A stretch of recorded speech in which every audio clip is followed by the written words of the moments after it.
This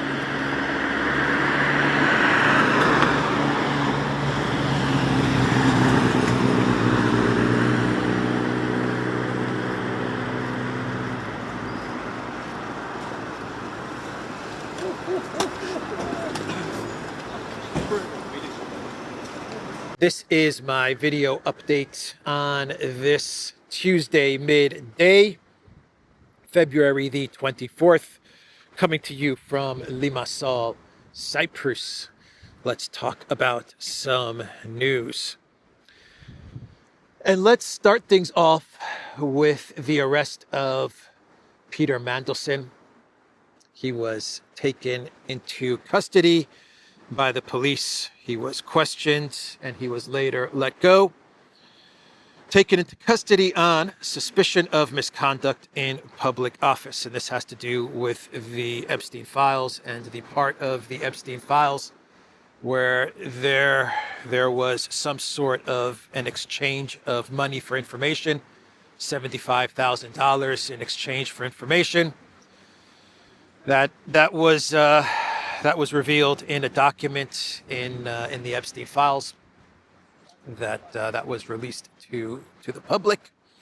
And Mandelson, he claims that he has no recollection of ever receiving the money from Epstein. That is what Mandelson is going with. This whole $75,000 exchange of money that is in one of the documents, according to Mandelson. I can't remember getting that money.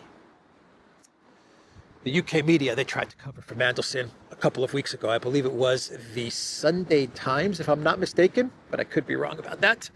But there was an article on Mandelson trying to cover up for him where Mandelson claimed that he was the victim of Epstein. He was a victim of Epstein's manipulation, is what he said.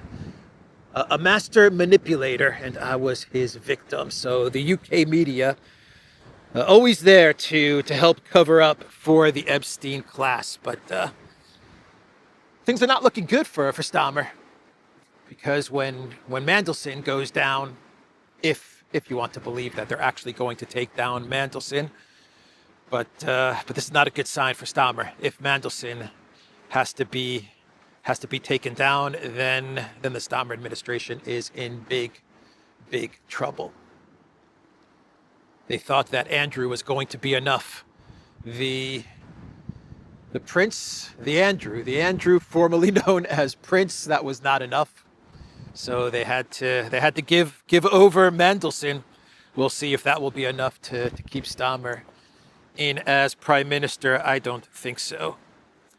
Anyway, the UK media, the Telegraph, they claim that Epstein moved a lot of his files and his computers into storage facilities in the United States, around 8 different storage facilities in Florida, in New York, contain Epstein's computers and a lot of his documents that the U.S. authorities have not yet searched.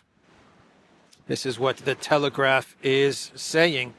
After his first arrest, the Telegraph is reporting, Epstein hired private investigators to take a bunch of his computers and his files and documents into various storage locations throughout the United States. But the Telegraph specifically said Florida and New York were where these storage facilities are located. And the Telegraph knows this by going through the Epstein documents and seeing Epstein communicating with various private investigators and telling them to take files and start to move them into storage facilities. So why is Kash Patel, why is Pam Bondi not investigating this? Well, Kash Patel can't investigate this because he's in Italy partying it up with the U.S. ice hockey team. So he's busy on a private jet in Italy celebrating the gold medal win in the Olympics. So Kash Patel is busy. But I don't know, maybe Bondi can take some time out of her busy day to take a look at these storage facilities with Epstein documents, allegedly containing Epstein documents.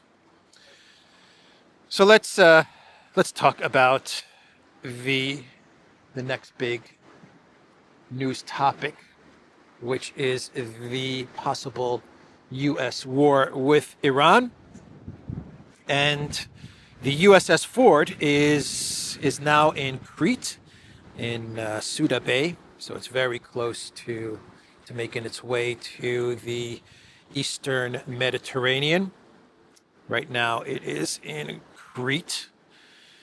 And there are reports that the USS Ford has some toilet issues, that the toilet is clogged up and it's overflowing, and there's poop all over the place on the USS Ford. I don't know if this is true.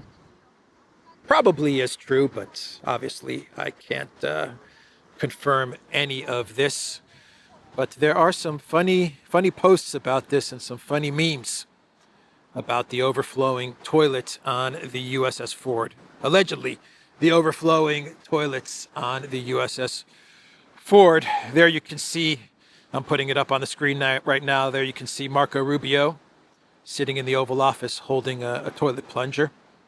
That's pretty funny. And how about this post from Rathbone? As soon as we get our toilets fixed, we are going to fuck Iran up. As soon as we get the toilets fixed, as soon as we fix the overflowing toilets, then we're going to start a war with Iran. But we have to get those toilets fixed. So there are reports saying that the Trump administration, that U.S. President Trump and his administration, consulting with the generals, that they're not too happy about what information the military, the generals, are giving them, which is that it will not be easy to get a quick regime change in Iran. That is the information that the military allegedly is giving to Trump. And he is very frustrated with this information. The options presented to him are diplomacy, or some sort of a long war, or perhaps a limited strike, like the first strike against Iran. Take out a facility or two and call it a day. So he's not happy with this advice that he is getting. Trump wants the regime change. Israel is demanding a regime change. Trump needs to deliver a regime change in Iran, and Trump would like to accomplish this regime change in a sneaky trickery manner, if that's a good way of putting it. He wants to use trickery and deception, like the Maduro Venezuela operation, or some sort of quick decapitation strike. This is what Trump would like. This is what he wants to hear from the U.S. military. We'll be able to strike here and there. This will take out the supreme leader. This will take out the president and the government, and that'll be that. And then we can come in and take over Iran, or break up Iran, or whatever. That's what Trump wants to hear, but he's not getting that information from the military, and this is frustrating him. But Trump is disputing this, actually. He is saying that the reporting, mostly from the Wall Street Journal, that this reporting is false, that General Kane is absolutely ready to go to war with Iran. And if this is going to be a long war, then so be it. General Kane, according to Trump, believes that the U.S. can easily win a war against Iran, but he is saying that the U.S. military is absolutely ready to go to war with Iran. Of course, Trump says that he would prefer diplomacy, but any reports talking about doubts or stuff like that with an operation against Iran are false. Trump posted quite a long message on Truth Social. He said numerous stories from the fake news media have been circulating stating that General Daniel Kane, sometimes referred to as Raisin, is against us going to war with Iran. The story does not attribute the vast wealth of knowledge to anyone and is 100% incorrect. General Kane, like all of us, would like not to see war, but if a decision is made on going against Iran at a military level, it is his opinion that it will be something easily won.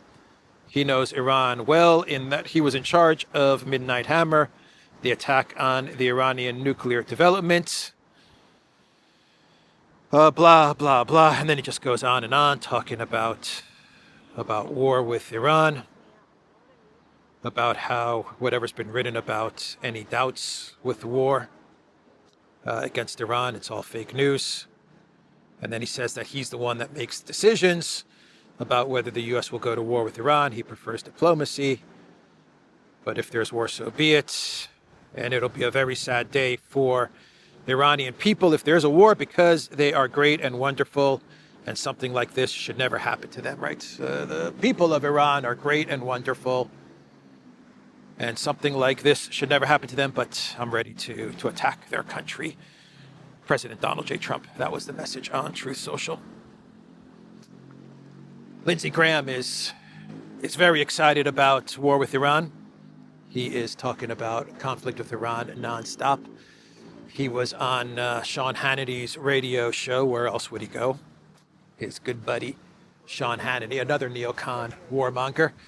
And Graham said that this is now the time to strike. He says that it is time to take out the supreme leader. It's time to take out the Iranian leadership. And he claims that when the Iranian leadership is taken out, then there will be peace throughout the entire Middle East. Iran is the problem, according to Graham. Take out Iran, and then you're going to have peace and stability throughout the entire Middle East. Graham also weighed in on what's going on in Mexico. He said that Mexico is afraid of Trump, and that's a good thing. Good thing that Mexico is afraid of Trump. He also said that Mexico is in many ways virtually a failed state. We're trying to resurrect what's left of the rule of law in Mexico and work together. Graham sure loves chaos. He sure loves war and chaos. I've never seen any leader in politics ever in my life that has loved war and chaos like Graham does. Give him a war, give him violence, he's on it. More war, more violence. He loves violence. Graham, my God. Anyway, that's what he said about Iran and about Mexico. The Mexican authorities, they said that they have also killed El Mencho's right-hand guy, known as El Tuli, who was also the financial chief of the CJNG's operations. So he was also killed. And my understanding of things is that for the most part, order has been restored in Mexico, or at least in the regions in Mexico where there was violence between the authorities and this CJNG cartel. So that's an update on Mexico. Shifting gears to Project Ukraine. Ursula von der Leyen, she arrived in Kiev for the bazillionth time that she has been in Kiev. She's in Kiev more than she is in EU headquarters. She is always in Kiev, at least that's how it seems. Anyway, she's in Kiev again, and she's going to be in Kiev so they can commemorate the 4 years of the conflict. February 24th, Russia's unprovoked, full-scale invasion of Ukraine, unprovoked and full-scale, the key words. And she's in Kiev to speak to meet with Zelensky, to show the EU support. I don't know, maybe she'll make a couple of speeches or something. But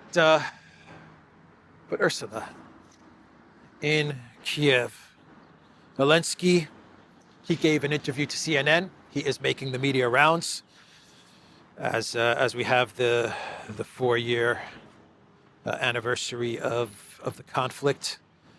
And he was speaking to BBC the other day. He's speaking to all kinds of media outlets. And yesterday it was CNN's turn to speak to Le Gobelin Vert. And his message to the United States and to U.S. President Trump is to stay on our side. Stay with us, President Trump. Do not leave us. Do not abandon us. That was his message to Trump and the United States. Zelensky told CNN, and I'm going to read this in my Zelensky voice, they have to stay with a democratic country which is fighting against one person. Because this person is a war. Putin is a war. It's all about himself. It's all about one person and the country. All his country is in the prison. If they really want to stop Putin, America's so strong, Zelensky said. Asked if he believes Trump is putting enough pressure on Putin, Zelensky said, no. That was Zelensky's message to CNN. It's all one person. It's just one person. Putin is a war. Is that what he said? Yeah, Putin is a war. Putin is a war. Miss CNN journalist lady, let me tell you, Putin is a war. The Putin is a war. Right, Podolyak? Yes, Mr. President, that is correct. Miss CNN journalist lady, this is Podolyak. He's my good friend. Anyway, that was Zelensky's message to Trump in the United States. Money and weapons. Stay with us. Continue to give us money and weapons. That's a tough ask. Le Gobelin Vert. Very tough ask because the United States is about to get into a very big war with Iran. They're going to need whatever weapons they have left.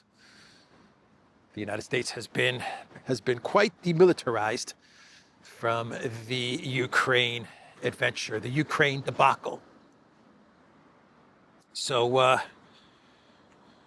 Slovakia, they have officially cut off electricity to Ukraine. At least that's how it looks. Fico has announced that the Druzhba pipeline, it is not resuming oil to Slovakia and to Hungary. And therefore, as he said a couple of days ago, as he promised, he will deliver. He will deliver the end of electricity to Ukraine from Slovakia. Slovakia provides about 18 to 22% of Ukraine's electricity. Fico has said that he has told the Slovakian electricity companies to shut it down. My understanding is that Romania has already announced that they will try and compensate with electricity from Romania to Ukraine. But we'll see what happens there. There was a strike in Tatarstan, deep inside Russia, hitting one of the pumping stations, the oil pumping stations that gets the oil to the Druzhba. And this pumping station was hit by, I believe, by Ukrainian, I don't know, a drone or a missile, I think. But anyway, it was hit. And we don't have much information as to what's going on there. But deep inside Russia, another strike deep inside Russian territory, Tatarstan. Very deep. This could only be done with the assistance, the targeting, the intel of the United States. That's just the way it is. Maybe it was a Ukrainian drone. Maybe it was the Pink Flamingo missile. Maybe it was Storm Shadow missile, whatever. The intel, the targeting, only from the United States. So the U.S., as it plays the part of the neutral mediator in the conflict between Ukraine and Russia, continues to assist in attacking Russia, in attacking the pumping station that gets the oil to the Druzhba, which is the Druzhba pipeline, which is giving the oil to Hungary and to Slovakia. You see how all of this goes? So what will Putin do? What will Putin do as this continues, these attacks continue, with the help, most likely with the help of the United States? Negotiate on Thursday is the plan. Russia will negotiate with the United States this Thursday. The diplomacy will continue. The fiction that the U.S., that the Trump administration is working towards peace with Project Ukraine, that's going to be the Russian response to these attacks. At least that's how it looks. But you cross the red line of long-range missile strikes into Russia and do nothing, well, more attacks are going to continue. That's how this goes. So that's the latest attack deep into Russia, and these strikes are deep. The strike that was allegedly done by the Flamingo a couple of days ago, that's 1,300 kilometers into Russia. And now you have this attack on this pumping station, which is also very deep inside Russia. So if Russia doesn't enforce this red line, then the attacks will continue, and they will escalate. So I think I can start moving to Clown World. Can I get to Clown World territory? Not quite yet. Not quite yet. Let's talk about Grok AI, which is very close or has signed or is very close to signing an agreement with the Department of War, with the Pentagon. It's going to integrate Grok AI into its military systems. The Pentagon is very upset with Anthropic AI, because Anthropic is demanding that the U.S. military apply some ethics limitations and safeguards. So its AI can be integrated into the U.S.'s military systems, but what Anthropic is demanding of the Department of War is that there are some human interactions in the loop as the AI is used for military purposes. That there is some human interaction in the decision-making process, so the AI just doesn't go crazy and just doesn't start destroying everything that it considers it needs to destroy, right? So that's what Anthropic's ask is, which I find to be very, very reasonable. Actually, I think it should be a must that there are some human interactions, some human decisions that need to be made before the AI is implemented in military use. But Grok, it appears that Grok doesn't have a problem with any of this. Grok doesn't need any safeguards. It's okay with its systems being used in the U.S. military without any limitations. So it looks like they're going to be scoring a very big contract with the Pentagon. Grok being Musk's AI system. Elon Musk, very tied into the U.S. Department of War. Very, very tied in. Starlink, now Grok, SpaceX. Anyway, I thought that was an interesting story. So I think now we can get to a clown world. And for this clown world, we go back in time to the German administration of Schultz and Baerbock. Yeah, Schultz and Baerbock. They're back. Well, Schultz is back. Baerbock is hanging around the UN as the Presidente of the General Assembly. I'll get to Annalena 360 in a minute, but Olaf Schultz was brought back to speak about conflict in Ukraine, to speak about the AfD. Pirate Schultz, aye, matey, I'm Pirate Schultz, and I'm back. Yeah, they brought back Pirate Schultz. That's how you know the Epstein class, the globalists, are getting very desperate, very panicky when they have to bring back the pirate, Pirate Schultz, to start talking about the conflict in Ukraine, and also to warn about the AfD. He said that the AfD must not get into power. That was his warning. Do not allow the AfD to win. They must be stopped. What did he say about the AfD? He said there is a firewall. It's about preventing them from gaining power. Quite an admission from Olaf Schultz. There's a firewall that has been put in place. What a nice democracy, huh? What an interesting democracy, that Germany. Putting up firewalls to prevent AfD from winning an election, from possibly winning an election and coming into power. The fear is that if AfD was ever to get into power, that they would start moving away from Project Ukraine. They would be done with Project Ukraine. That's the fear that the globalist class has. So they bring out Pirate Schultz to send the warning. No AfD. There's a firewall. A firewall to prevent the AfD. That firewall must work. And then he started to talk about Project Ukraine and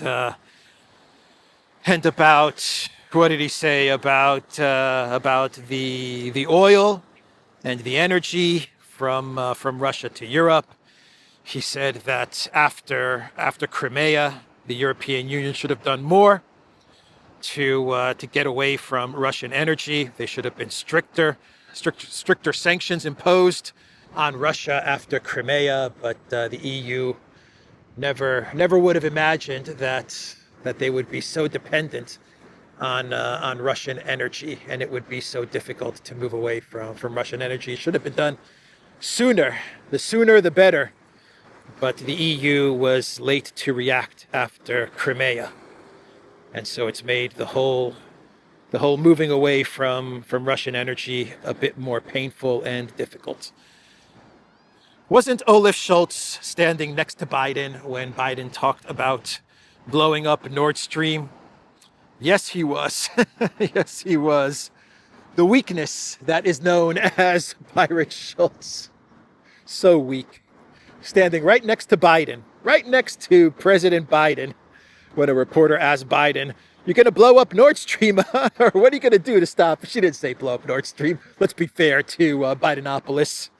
She said, "What are you going to do to stop Russian oil, gas via Nord Stream to Europe?" And Biden said, "We'll take care of it. Believe me, if Russia goes into Ukraine, we will make sure that Nord Stream is no more." That was pretty much what Biden said. I'm sure you guys will drop the exact quote in the comments down below. But Olaf Schultz was standing right next to Biden when Biden said that. And you know what Olaf Schultz said? Nothing. He said nothing. So weak. So freaking weak, that Olaf Schultz. That's your country. You were Chancellor, Olaf. You were Chancellor of Germany. And you had another leader saying that they're going to remove your critical energy infrastructure. Anyway, now Olaf Schultz is saying that, it wasn't really my fault. It should have been removed a lot sooner. Don't blame me. Don't blame me about Germany's deindustrialization. It's not my fault. It should have been done sooner, way back in 2014, 15. Blame it on Merkel. Oh, man. Annalena Baerbock. Let's go to Annalena 360. She was giving a speech yesterday, and Annalena said, "How could it happen that in 80 years, not a single woman has ever held the position of Secretary General?" Finally, for an institution built on human rights, representing all of the people, one question looms large. How is it that within 80 years, a woman has never served as Secretary General, even though half of the 8 billion people we are supposed to serve are women and girls? She was giving a speech in the United Nations. She is El Presidente of the United Nations General Assembly. It's a one-year term, so she's about 6 months into it now, I believe. So maybe she has about 6 months left of being president of the UN General Assembly. And then what is Annalena going to do? Then what is she going to do?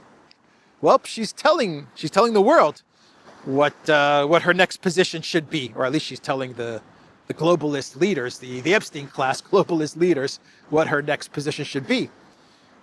President of the entire United Nations, Secretary General of the entire United Nations. That is what Annalena is lobbying for.